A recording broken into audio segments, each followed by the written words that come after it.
A Fox News alert. The clock is ticking for law enforcement as they step up their search for Nancy Guthrie.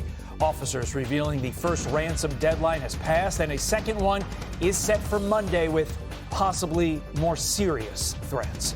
You're watching Fox and Friends First here on a Friday morning. I'm Todd Pilot. And I'm Carly Shimkus. Police still believe Nancy is alive and no one is ruled out as a suspect. Let's get right to Chanley Painter, who has the brand new message from Nancy's son, Cameron. Hi, Chandler. Hey, good morning, Carly and Todd. So the investigation now entering day 6 as Nancy Guthrie's family continues to plead for help. Her son Cameron posting this new video last night asking for the person or persons who sent a ransom note to contact them. Watch. This is Cameron Guthrie. I'm speaking for the Guthrie family. Whoever is out there holding our mother, we want to hear from you. We haven't heard anything directly. We need you to reach out and we need a way to communicate with you so we can move forward. But first, we have to know that you have our mom.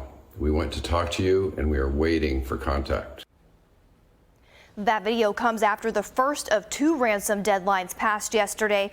In a note sent to at least 3 media outlets that police are trying to verify, TMZ founder Harvey Levin, who received one of those ransom letters, says a second, more critical deadline is Monday.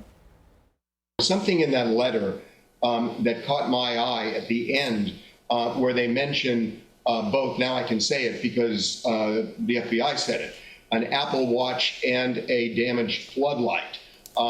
What I found interesting, because we knew she wore an Apple Watch, there are pictures of her with Savannah with that watch, but they mentioned where the watch was, the placement of the watch in the house. And that's not something that was out there. When I said there are 2 deadlines, yes, there is one that changes the demand, and that's the one that that has already passed, and the one on Monday is far more consequential.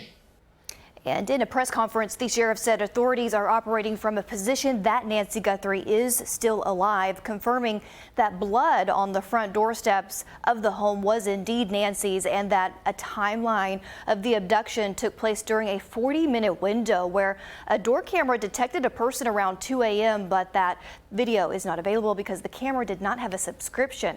And just a few minutes later, her pacemaker did disconnect from the phone app, and later that morning, her family contacted the authorities, kickstarting this whole investigation. The FBI is now offering a $50,000 reward for information leading to the recovery of the 84-year-old grandmother who police say is without critical medication. Guys.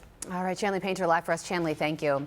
Let's bring in a private investigator who worked on the Natalie Holloway disappearance in Aruba in 2005, TJ Ward. TJ, thank you so much for joining us this morning. What do you make of the latest information we were given yesterday? Well, I'm a little concerned with the way, law enforcement went in, now the FBI is involved, which is good. But the cameras and everything that were destroyed and taken down and the camera on the door and everything, it seems like somebody knew a lot about this lady before they even got there.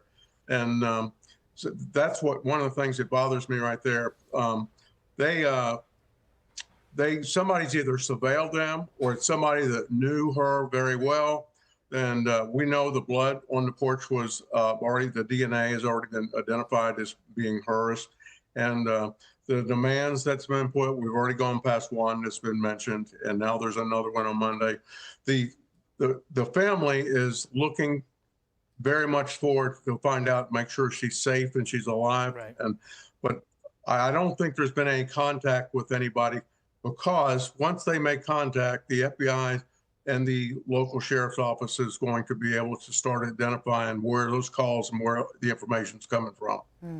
So I think that's why the delay in time. So we don't know right now if this, in fact, these demands are being made by somebody that does have her or whatever. So we're still, I want to say it's square one, but things that need to be looked at.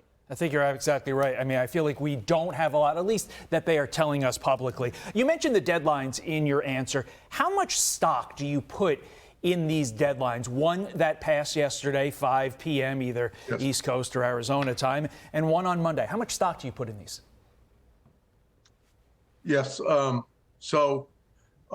well, I guess we're going to have to wait. And I know the family's desperate to know, that make sure she's all right. I mean, she's got medical issues that are there that need to be met, and just hopefully, and that everything is still good, but the demands that are put on. So we need to still look and see if any additional information was there. That's why law enforcement went out there twice and brought cadaver dogs. And we use cadaver dogs, so, they're very helpful to be able to pick up scent and see if anything. The helicopters went up 2 days ago, and obviously behind the house, they were looking for any tire tracks or any tracks with any people that may have come in.